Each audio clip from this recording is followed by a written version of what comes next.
Hi, Jim. I wanted to talk more about housing and homelessness. And it seems to me that people being homeless is a symptom of how this society is crumbling. We used to have a few homeless people here and there. Now we have over 4,000 people in Vermont, and I don't know how many in New Hampshire. And rents have gone up to a point where many, many people can't really afford housing. I didn't introduce you. I'm June Goodband. I'm a candidate for governor in the Peace and Justice Party. I'm Jim Contois, and I'm here with June Goodband, and we're going to talk about housing and homelessness. And you've started us out with homelessness. Yeah, I started out with homelessness, but it's not just a crisis of homelessness, it's also a crisis of housing not being treated as a human right when it's in the International Declaration of Human Rights, which has been there since 1948, and the U.S. has never followed it. It's also critical infrastructure. And I don't like to think of the colonists that came to this country as role models because of what they did to the native people, but they came and they immediately built houses because houses in New England are essential infrastructure. And without houses, we don't live very well.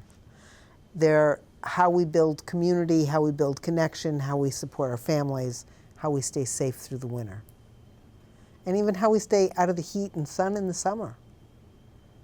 Having a home is critical for people. And having more and more people that can't afford a home. Incomes are too low, prices are too high. And you were saying earlier when we were talking that if you had to buy a house now, you don't think you could afford it. I could not. I'm a retired person, and my wife and my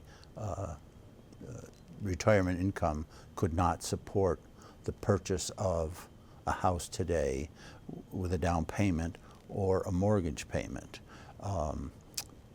My wife, you know, we're not kids anymore, and my wife still continues to work.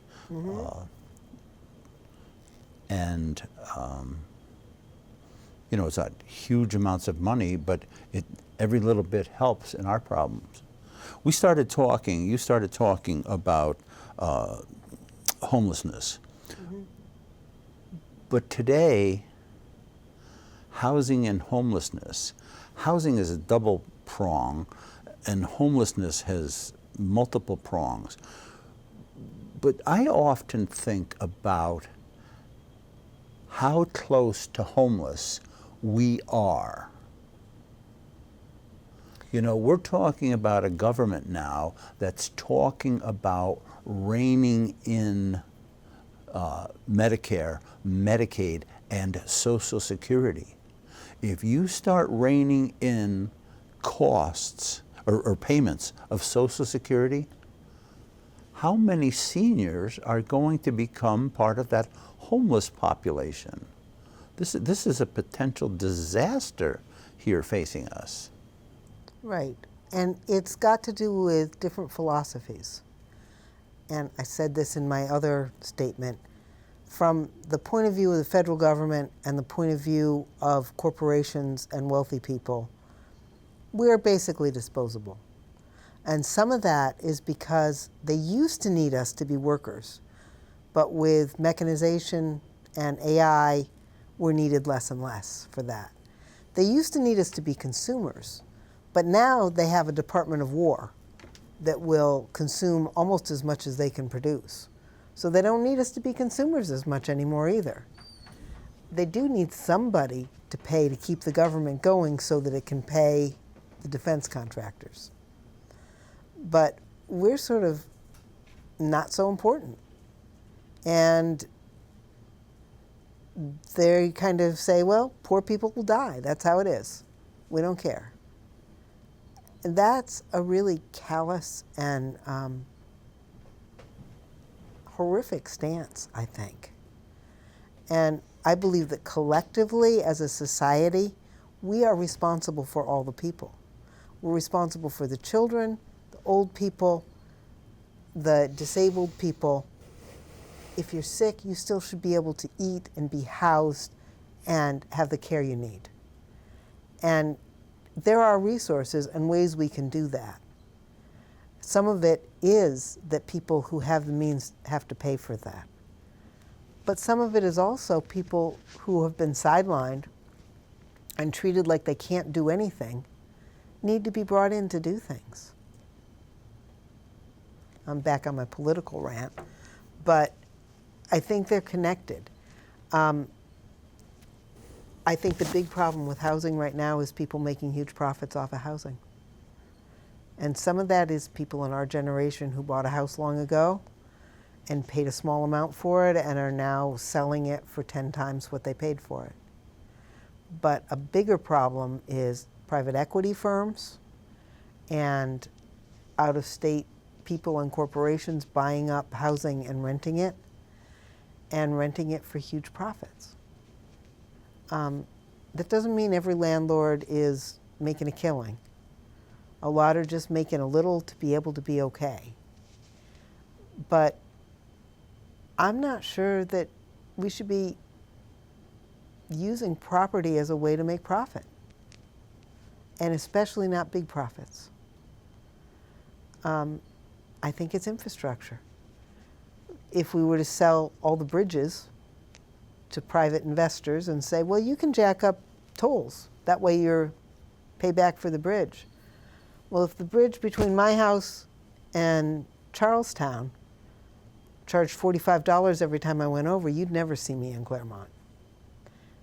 But it would also be a disaster for all the factories that are in Claremont that people drive over all the time. And where I garden would be a problem. You know, we need to be able to get to places, and we need to be able to have places to live. And some of it is for the last, how long? I don't know, maybe 50 years. What housing gets built is left up to the developers. And the developers only make a profit on high-end housing, or make a bigger profit on high-end housing. So that's what they invest in. But we don't need a lot of high-end housing. Most of the people in Vermont don't make a lot of money. We aren't rich. We need simple housing. We don't need the big fancy place. We need enough. And everybody needs enough. This, of course, is an issue in Vermont, but sadly, it's a situation everywhere. I have a relative who lives in Oregon, and the starter homes are a starter home, a rough starter home, would be in multiples of hundreds of thousands of dollars to purchase. Mm-hmm. In my hometown, a starter home is multiple hundreds of thousands of dollars. We're right now in Burlington, Vermont. Here, it's multiples of hundreds of thousands of dollars to buy a house. Now, we get state figures. You know, you see, like I said, I have a relative that lives in Oregon and relatives that live in Burlington. And I know people who live in New Hampshire, and they're talking about median house prices being $450,000 or $500,000, and it's like, I don't know where they get the figures from, but sometimes from what I see with the real estate market, those are inaccurate. The cost of housing a new home is even greater than that. So I know of situations in Oregon where it's higher. I know of situations here in Burlington. And Burlington has prices on houses that are in line with major cities in this country. Mm-hmm. Like a New York City, or like a Dallas, or whatever. The prices are just sky high. Yes. And there are things that could be done about this. And one of the things that could be done is, when I look at what's now rental housing, the state could buy up rental housing. And if they bought the house and then renovated it to make it energy efficient and safe, up to code, then sold apartments and sold them at 0% interest, because I had a very small mortgage, and I paid some of it off early. And I had a $75,000 mortgage because I had money from elsewhere that I put into it, and because it was a beat-up old house. But anyway, I put money down extra, and it told me that I'd saved $65,000 in interest payments. So that means that on a $75,000 mortgage, they were actually going to get $150,000 or so over time. And that was with a low interest. People who have 8, 9, 10% interest, even 6% interest, is high. They're going to pay 2 or 3 times what they bought the house for over the course of their lives. And these are people that don't make that much. I mean, the median income in Vermont is about $86,000. I'm pulling that up from memory. It might be 84, somewhere in that range. But that's not what everybody makes. There are a lot of people that make a lot less than that. But even at $84,000, a $500,000 house, how would you do that? And how would you do that if for the last 5 years you've had to pay $1,800 for an apartment? Or if you have kids, maybe even $2,000 to have a big enough space where your kids could live. If the state sold people apartments, they could sell 4 apartments in a house that they'd renovated and sell them for about $100 each. Let's say average $100 each. Some might be a little more if they're bigger or nicer. Some might be a little less. A $100,000 apartment with a 0% interest would be $277 mortgage. Then you have to pay insurance, and you have to pay taxes, and you have to pay a fee for upkeep of the building, because it would be a co-op building. But it would be doable for almost everybody. And if you were exceedingly low income, like you lived on disability, if they said, instead of paying your full $100,000, we're going to charge you $80,000 for this, that would make it doable for even those people. And it would be money that would come back to the state, because people would be paying their mortgages off over time. Instead, we subsidize landlords. And the landlords aren't required to keep their houses up to code. They aren't required to make them energy efficient. And they aren't required to allow people to live there as long as they choose to live there. And it's not stable, secure housing for people. And it also creates this relationship of, it's not mine, why should I take care of it? Leave that up to them. So I think it's a problem that could be fixed. When we talk about housing issues, for me, there's a direct connection with homelessness, because housing is the major issue with a homeless person. They need shelter. I think you said earlier that when the early settlers came, they built houses right away, because you don't do well in New England without shelter. So I don't want to expand the conversation. I'm going to mention it, but I don't want to expand the conversation to the criminal justice system. But people get out of jail.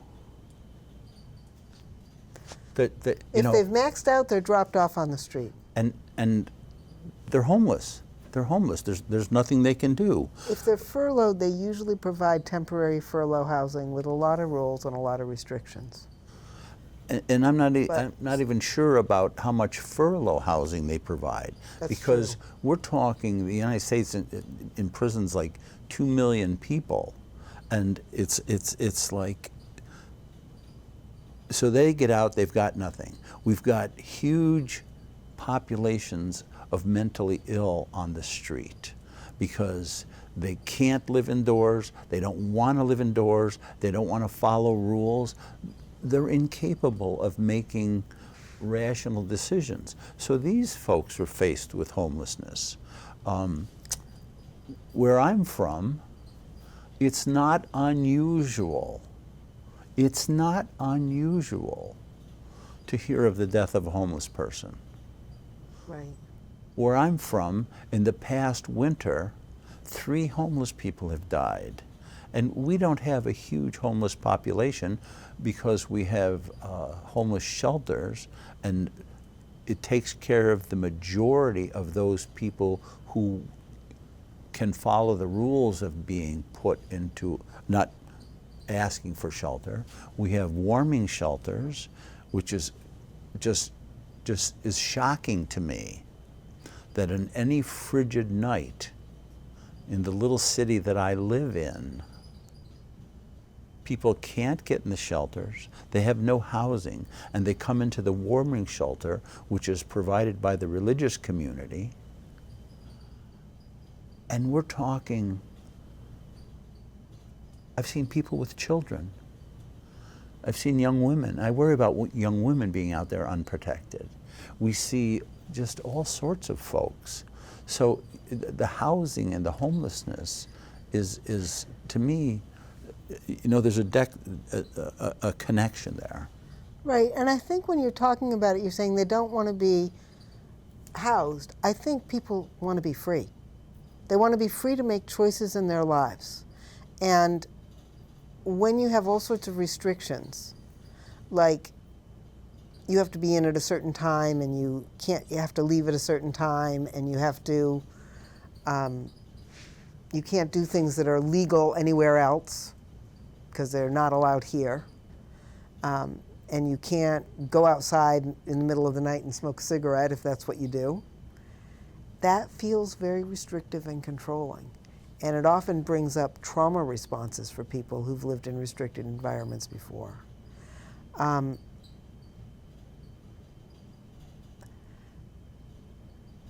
think that we assume that we would do better if we were homeless than they do. And I think that's probably not true.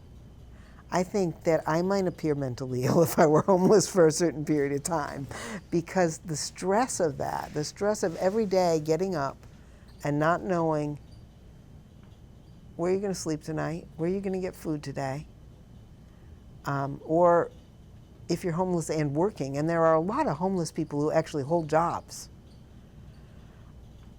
getting up on time, having a place to sleep through the night. You're not allowed to sleep in public parks or in public places, but you don't own anything, so you're not supposed to be in private places either. There's no place where you're allowed to be.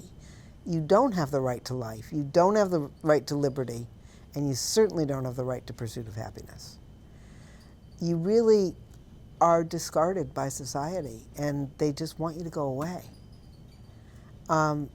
And that would be really hard on any of us, to know that that's how we're seen, how we're treated, and to not have the resources we need. But if you already have felt maybe discarded by your parents, or have a serious mental health problem that makes you feel like you're not good enough, it would just blow that up and make it even bigger. We didn't talk about substance abuse, but substance abuse is a really big problem in our society. Most people who abuse substances are housed. And some people become substance abusers after they become unhoused and have no hope of anything working for them. Some people have been substance abusers, and that causes them to lose housing because it's expensive. That's a whole other subject about how prohibition of a substance can cause more problems than the substance itself. And I'm not saying that problems are solved by not prohibiting, but we saw with alcohol that the rise of the gangs and the mafia happened because of prohibition. The black market caused huge problems, as it does today in the black market for drugs. Alcohol still kills a lot of people. Alcohol still causes a lot of problems in society. It causes more ER visits than heroin, actually all the illegal drugs put together. It causes more deaths than all of them. But people don't see it as much of a problem in society as they see the illegal drugs, because it's allowed. They're not breaking the laws, and we don't have people shooting each other over it. Or not as often. So you're right. There is the socially acceptable piece of alcohol, but you're right. It's very, very damaging. Alcohol abuse. Yeah. And that is part of what people see when they talk about homeless people. But ultimately, you're not going to get clean and sober if you don't have the basic security of a place to live. And we have to ask people what they want. Right now, we say, okay, here's a homeless problem, or here's a problem with not enough housing, so let's hire an out-of-state contractor to build housing and this other group to manage the housing. And where do people come into it? Where do the people who are going to live there come in? Why don't they have a say? What would work for me? What do I need? Some people don't need to live in a little cubicle apartment. Some people need to live in something that looks more like group housing or a commune almost. And other people need to be a little more out in the woods because their connection is with nature and the land and not so much with people.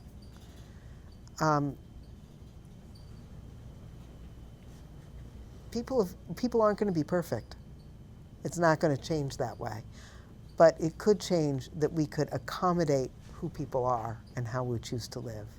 And we could put the impetus on people. Here's an example of how we could do that. I may have said this in my other interview, but I want to say it again because it relates to housing. If you take a group of homeless people who want to be housed and are willing to live in an intentional community, a group of maybe idealistic young people who would like to get out of renting apartments and be able to own their own home and would like to be part of an intentional community, and maybe some elders who would just as soon get out of their big house and live in closer connection to other people in an intentional community. Put them together. Let them plan. What do we want in this community? How could we help each other? How could we build a community that would work for all of us? That exercise would build connection and relationship, and then the state could facilitate that happening.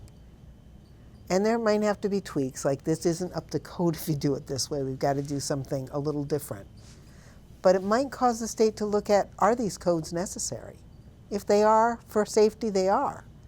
If they aren't, why don't we get rid of them? Mm-hmm.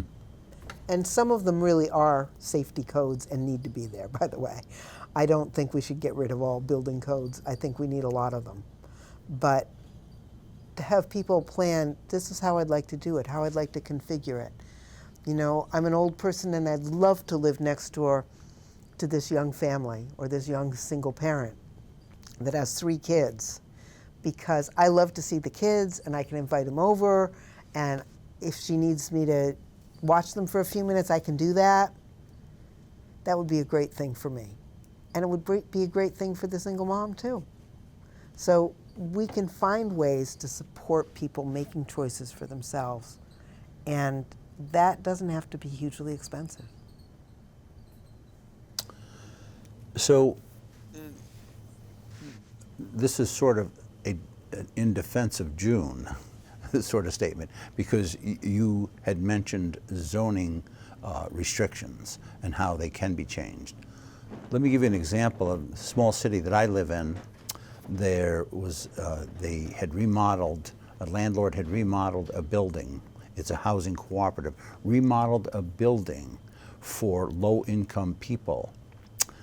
And after it was approved and after it was built, the city came in and said the building was too high. And so it took a year for them to sort it all out, and they made them tear off the roof. They made them tear off the roof. And here was, I don't know, 6 low-income, affordable apartments that for a year was not used because a roof was too high. And the funny part of it was, this was a zoning requirement, it was inside of another building that was taller than it was. So crazy. Nonsensical zoning regulations certainly need to be Right. Right. We need to work with people and create situations that work for people. So we've mentioned your previous interview, and your previous interview this is June Goodband, and your previous interview was about running for governor for the Peace and Justice Party and the problems. And so that's why we're having this discussion, and we'll continue on. I just wanted to say that to make sure that, I'm not sure we introduced that at the beginning. There were barriers and issues that you spoke about with housing early on. And I want to tell you a little story. It used to be that you could afford a house and a car and have one income and have one or the other, usually it was the woman, stay home with the children, okay? It was a choice. If that was your choice, fine, stay home and do that. Today you can't do that. Right. And so now we've created another problem, which is child care, which is just devastatingly expensive for young families, you know, and it's like a no-win situation.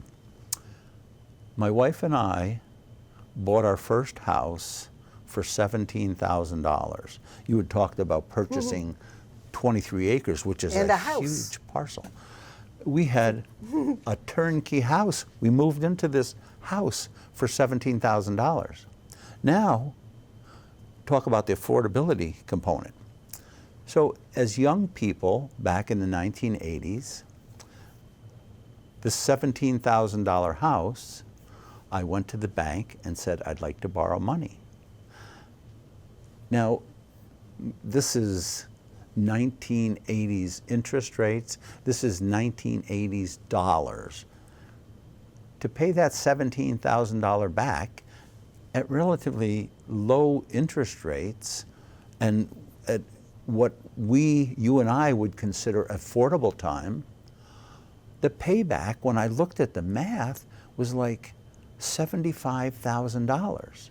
Right. So even though you have low interest rates, this is kind of working in the favor of the bank and the bank investors, because if I borrow $17,000 and it takes me 30 years to pay it back, or 20 years to pay it back, and I am paying, you know, when I took business law in school, that was called usurious. Yes, it is. You know, it is. It was, but we don't seem to use that term anymore. Now we have credit cards with 27% interest. So it's like my wife and I went out and scratched and scrounged and found every dollar that we could, and we were able to pay cash for the house.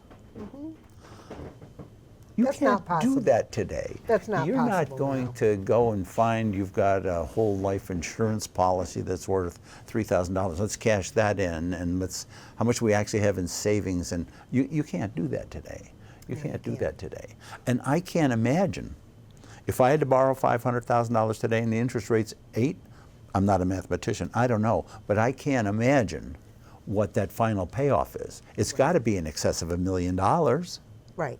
It's and something that's simple that governments can do is set up zero interest loans or even very low interest loans.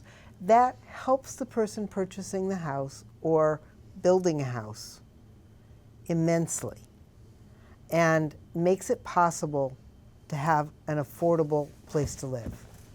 And it also brings down the price of other houses because hey, that person's getting this for this much.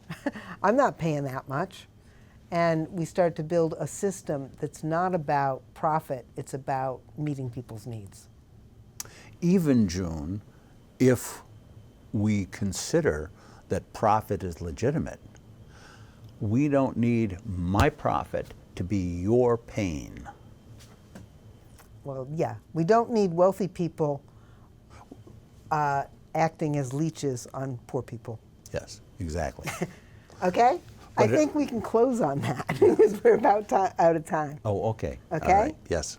Thanks. Thank you, June. I really appreciate this conversation. June Goodband, Peace and Justice Party, Governor of Vermont. Not yet. Not yet. Thanks.